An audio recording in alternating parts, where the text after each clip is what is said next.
Bəli, xanevi və xan qızı. Leyla xanım, xoş gördük. Salam, hər vaxtı xeyir olsun. Xoş gününüzdə yığışaq belə. Necəsiniz? Allah razı olsun. Çox sağ olun, minnətdarım. Axırıncı verilişdən sonra təəssüratlarınız necədir? Çox yaxşı. Yəni onu deyim ki, əsas məsələ bizim bölgəmizin və bu bölgədə tarixi abidələrimizi insanlara tanıtmaqdır. Leyla xanım, çox adam mənə irad eləyir ki, yəni mən çəkiliş vaxtı biraz daha çox söhbət edirəm. Müsahibimə imkan vermirəm hətta. Haqlı iraddır. Haqlı iraddır. Haqlı iraddır, bəli. Əvvəla mən televiziya işçisi deyiləm. Mən pulla çəkilişlər aparmıram. Mən özüm üçün, bu adamın könlü üçün xoş olsun deyə, yəni bir maraqlı video arxiv yaradıram. Siz bilirsiniz, bundan heç də peşman olub yolunuzdan dönməyin. İnsanlar hər cür yanaşa bilərlər. Amma onlar üçün də maraqlıdır ki, nəsə eşitsinlər deyə siz sözü yarıda kəsirsiniz, bu onların ola bilsin xoşuna gəlmir. Mən görürəm Leyla xanım dayana bilmir, dayanmaq istəmir. Tarixçi gərək dayanmasın, danışsın. Əgər müəyyən qədər orada vaxt qoyursunuzsa, o vaxtda əsasən reglamentə əməl eləməlidir danışan şəxs. Bizdə reglament yoxdur Leyla xanım. Bizdə mənim iş vaxtım ona yol vermədiyi üçün siz də üzürlü gərək sayasınız. İnşallah bugünkü səfərimiz aradır. Demək, 42 yaşında Fransada dünyasını dəyişmiş, bizim bu Tarix Diyarşünaslıq Muzeyinin əsasını gözəllik müsabiqəsində birinci yeri tutduğuna görə həyat yoldaşını hədiyyə etmiş Mirəhmət xanım məzarınadır səfər. Yəni bu binanı hədiyyə edib. Tuğra xanıma. Mirəhmət xanın məzarını ziyarət edəcək. Hardadır o? Bizim Lənkəran ərazisində Sardaxıl adlanan məzarlıqda. Çardaxlı? Sardaxıl. Çardaxı? Yəni Böyük Bazar qəbristanlığı. Böyük Bazar qəbristanlığı da Azərbaycan dilində soyuq bataqlıq mənasını verir. İnşallah gedib o xanın məzarını ziyarət edərik. İdris müəllim. Bəli. Daha bir tarixi abidə ilə tanış olarıq. Tarixi şəxslə. Yəqin ki, tamaşaçılar üçün də müəyyən qədər maraqlı olur. Biraz dəqiqləşdirsiniz. Tarix Diyarşünaslıq Muzeyinin əsasını yox, onun yerləşdiyi binanın əsasını qoyuram. Mirəhmət xanım. Bəli. Tarix Diyarşünaslıq Muzeyini Böyük Bazar ərazisində bizim maarifpərvər ziyalımız Mirzə Ağalı Əliyev 1924-cü ildə qoyub. Sadəcə müasir dövrümüzdə Tarix Diyarşünaslıq Muzeyi orada yerləşdiyinə görə çox insanlar xan muzeyi deyirlər, amma 1913-14-cü illərdə xan olmayıb. Lənkəran xanlığı 1826-cı ilə kimi mövcud olub və 1831-ci ilə kimi daxili müstəqilliyini bizim sonuncu Talış xanımız Mirhəsən xan qoruyub saxlayıb. Bir dənə sualım var. Buyurun. Mən elə biləm, özüm də oxumuşam hardansa, Azərbaycan ərazisində olan xanlıqlardan ən uzun ömürlüsü Talış xanlığı. Talış xanlığı olub. Və hətta ruslarla onların müqaviləsi olub ki, yəni onların müstəqilliyi müəyyən qədər qorunub qalacaq, saxlanılacaq və 1826-cı ildə demək xitam verilib də xanlığa. Bütün xanlıqlar sükut edilib, sonuncu sükut edən xanlıq da Talış xanlığı olub. Lakin o daxili müstəqilliyini 1831-ci ilə kimi saxlayıb Lerik rayonunun Dırıq mahallında. Sonradan da qoşunda baş verən aclıq, belə deyim ki, xəstəliklər onu vadar eləyib ki, Urmiyalı Fətəli xandan kömək istəsin. Və o köməyə görə də onlar Ərdəbilə gedirlər. Keçən dəfə mən sizə bəhs etmişdim. Urmiyalı Fətəli xanın oğlu onun cəsarətini, cürətini, savadını görüb düşünür ki, atasından narazı qalan xalq onu hakimiyyətdən salar və Mirhəsən xanı xan seçəcəklər. Ona görə də axşam yemək zamanı onu zəhərləyərək öldürür və elə gecə ikən də onun nəşini Təbrizə aparır, qoşunu bilməsin deyə Təbrizə apararaq orada dəfn edir. Allah rəhmət Allah eləsin. eləsin. Salam. Yəni, məşhur Mirəhmət xanın qəbri, məzarı.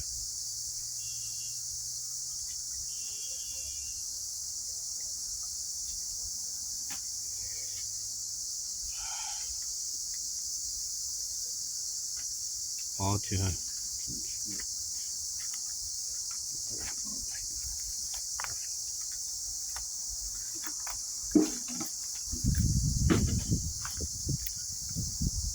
Bu yazı yok. Var. Film var. Onu təzələmək lazım. Bəli, Mirəhmət xanın məzarı.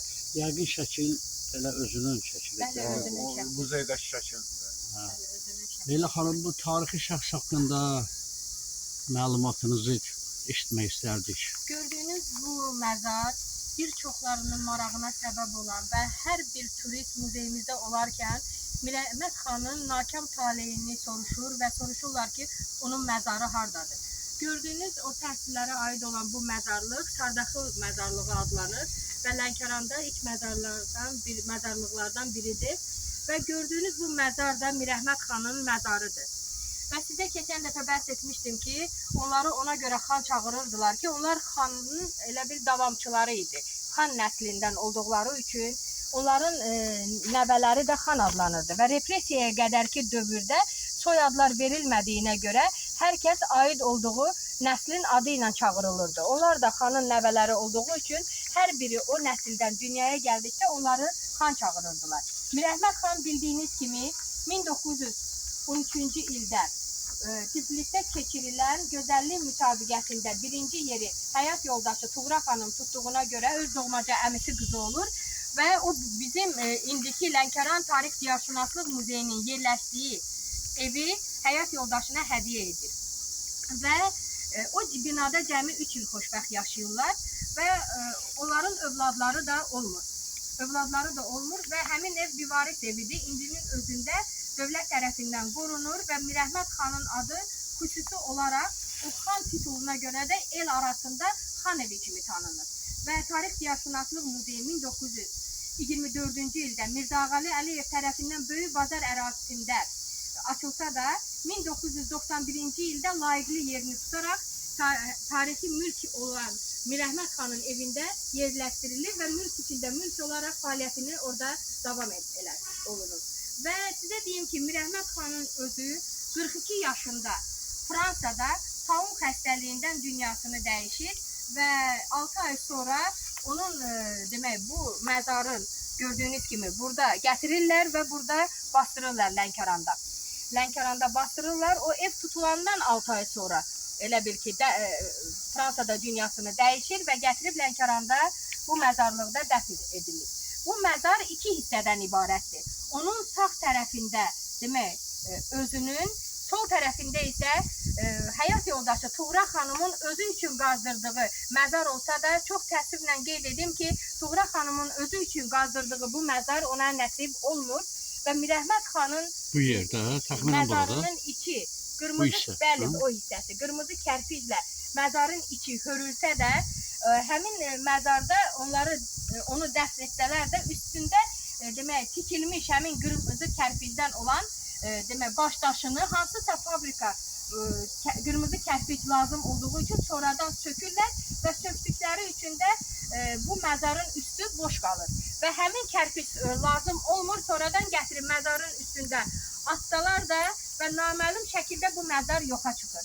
1991-ci ildə Lənkəranda kimsə rəhmətə gedir və onun dəfn etmə zamanı bu məzarda qırmızı kərpic üzə çıxdığı üçün görürlər ki, içərisində bir tərəfdən insan skeleti var, digər tərəfi isə boşdur. Bu barədə rayon ictimaiyyətinə o dövrdə Lənkəranın ilk qadın icra hakimi hörmətli Dilruba xanım Cəmalovanın, o da Talşinskilər nəslinin gəlini olur, ona xəbər çatır ki, burada məzarlıqda qırmızı kərpicli məzar aşkarlanıb. Və o gəlir, özü görür məzarı və baxım keçirdikdən sonra o deyir ki, mənim qaynanamın bir vaxtlar mənə danışdığı bu Mirəhmət xanın məzarıdır ki, digər tərəfində onun həyat yoldaşı Tuğra xanım dəfn olunmalı idi, lakin bu baş tutmayıb, depressiyada axtarışda olduqları üçün onların sonraki talihləri naməlum qalır. Mirəhmət xanın məzarını öz şəxsi vəsaiti hesabına bu cür, yəni əbədiləşdirərək Dilruba xanıma Allah rəhmət eləsin, Mirəhmət xana da Allah rəhmət eləsin və bu məzarı onun üçün tarix olaraq saldırır. Və onu da sizə deyim ki, Tuğra xanımın acınacaqlı taleyi elə olur ki, Tuğra xanım ömrünün sonuna qədər Baxmayaraq ki, gözəllik müsabiqəsində birinci yeri tutur. Lənkəranın ilk general, hansı ki, xanı olan Mir Mustafa xanın nəvəsi Mirəskər xanın qızı Tuğra xanımın özü Yasamal qəbristanlığında bastırılmış başçı Kişvər xanım, hansı ki bizim Lənkəran Dövlət Universitetinin əsas binası Kişvər xanımın həyat yoldaşı İsaq bəyə aid olub. O da Qarabağdan olduğu üçün burada gəlir, özünə xəstəxana tikdirir və həm yaşayış kimi orada demək, yaşayış olur, həm də xəstəxana olur. Orada da o Mirəskər xanın qızı Kişvər xanımla ailə qurur və onlar mesenatlardan evlər əllərindən alındığı zaman onlar Sovetskidə olan 2 otaqlı evlərinə sığınırlar və Lənkəran xan evi də o dövrdə həyat yoldaşı Fransada olarkən Mirəhmət xan, Tuğra xanım dostları vasitəsilə yeraltı tunellə Mayaka qədər çıxarılır və dəniz yolu vasitəsilə Bakıya, bacısının evinə, həmin Sovetskidə olan evinə çatdırılır və baxmayaraq ki, bu xanım heç vaxt əzab-əziyyət görmür, lakin ömrünün sonuna kimi o acınacaqlı da olsa Yasamal hamamında kisəçi işləyir və 14 gün bağlı qapı arxasında ölü vəziyyətində qalır. Qonşular sonraki müdaxiləsi əsasında onun nəşi tapılır və bacısı Kişvər xanımın məzarında Yasamal qəbristanlığında dəfn olunsa da indinin özünə kimi onların məzarı naməlum qalır və heç bir xəbər yoxdur. Və Mirəhmət xanın bugünkü taleyi isə onun bu məzarından, yəni aslı olaraq tarixiləşdirilərək tarixdən tarixə ötürülür və mən cənab nazirin Lənkəran Tarix Diyarşünaslıq Muzeyinə direktor təyinatından sonra tez-tez əməkdaşımla bu məzarı ziyarət edirik. Hər cümə axşamı Yasin bizim Aynur xanım onun üçün oxuyur və Ramazan bayramlarında keçirdiyimiz, biz də bilirsiniz ki, müsəlmanların gözəl ayinlərindən biri də bivaris şəxslərə və taleləri naməlum olan şəxslərə Quran tapşırılır və bu müqəddəs bayramda mən də şəxsi vəsaitimlə, anamın mənə qoyduğu sənədlə, sınıqçılıq sənədi ilə əldə etdiyim, demək, belə deyim ki, əldə etdiyim pulla mən onun üçün Quran tapşırıram, halal xoşu olsun və təki bizim zəhmətimiz Allah yolunda getsin və Mirəhmət xanın bugün gələn turistlərin hər birinin, demək, onun haqqında çatdırıram və bugün belə deyək ki, Lənkəranın tanınmış və heç bir binaların, mədəni irsə aid olan binalardan geri qalmayan Lənkəran xan evi də məhz Mirəhmət xanın adı ilə xatırlanır və bugünkü qonaqlara ondan bəhs olunur. Çox sağ olun Leyla xanım, çox maraqlı söhbət elədiniz. Yəni, mən elə bilirəm ki, tamaşaçılar üçün sual yeri qoymadınız. Yəni, belə şəxslərimizin, tarixi şəxslərimizin, nakam şəxslərimizin xatırlanması, yada salınması indiki dövrdə daha çox vacibdir. Özü də savab bir işdir. Gələcək nəslə bu demək olar ki, tariximizi qorumaq üçün, onlara çatdırmaq üçün böyük bir irsdir. Mirəhmət xanın məzarı Bakı Astara yolunun üstündə çox asan bir yerdə yerləşir. Bir çoxları maraqlanır, soruşur və bu şəhidlər məzarı ilə üzbəyiz bir yerdədir və onu da nəzərinizə çatdırım ki, belə dünyada tanınmış şəxsiyyət olan 2 dəfə Sovet İttifaqı qəhrəmanı Həzi Aslanovun anası Nüşabə xanımın məzarı da məhz Mirəhmət xana yaxın olan bir ərazidə burada yerləşir və bu da onun sizə deyim ki, həm də qohum olub arzular. Onların qohumluq əlaqəsi də göstərir ki, onlar bir nəslə aid olan insanlar olur və gördüyünüz bu məzarda da Həzi Aslanovun anası Nüşabə xanımın demək məzarıdır ki, orada qorunur. Biz qarşı tərəfdən keçək, ona baxaq da. Talışxanovların məzarları çoxdur burada.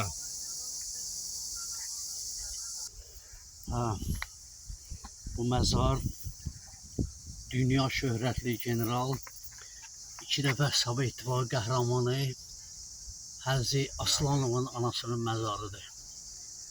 Allah rəhmət eləsin. Aslanova Nüşafərin Abdülbaqi qızı 1888-1959. Allah rəhmət eləsin. Burada bir lövhə də var. 2 dəfə Sovet İttifaqı qəhrəmanı tank qoşunları general-mayor Həzi Aslanovun anası. Allah rəhmət eləsin. Allah rəhmət eləsin. Bəli, general anası. Hər kəsə nəsib olmaz o xoşbəxtlik ki, dünya şöhrətli general yetişdirsin. Və bu müasir dövrümüzdə artıq 3-cü general-mayor, onun oğlu, demək, Tofiq Aslanovun və Tofiq Aslanovun oğlu da Həzi Aslanov, Allah can sağlığı versin. Yəni general-mayor kimi inşallah general olsunlar. O Tofiqə general veriləndə Brejnev Bakıya gəlmişdi. Həzi Aslanovun Həzi Aslanovun fabrikasının yanına gətirirlər. Orada təqdim edirlər ki, bu Həzi Aslanovun oğludur. Orada deyir ki, generalın oğlu general olmalı. Əlbəttə. Həmin o vaxtı ona general Rütbəsi Ümumiyyətlə, verilir. Çalışqanovlar nəslində general çoxdur və dünyanın bir çox yerlərində yaşayan bu nəsil həm general, həm həkim yetişdirən nəsildir ki, indinin özündə də aparıcı sahələrdə çalışırlar. İnşallah gələn verilişimizdə Leyla xanım, bu Cənubun, Talışın yetişdirdiyi generallar haqqında geniş bir söhbət apararıq. İnşallah. Allah general anasına, anamıza, Azərbaycan xalqının anasına rəhmət eləsin.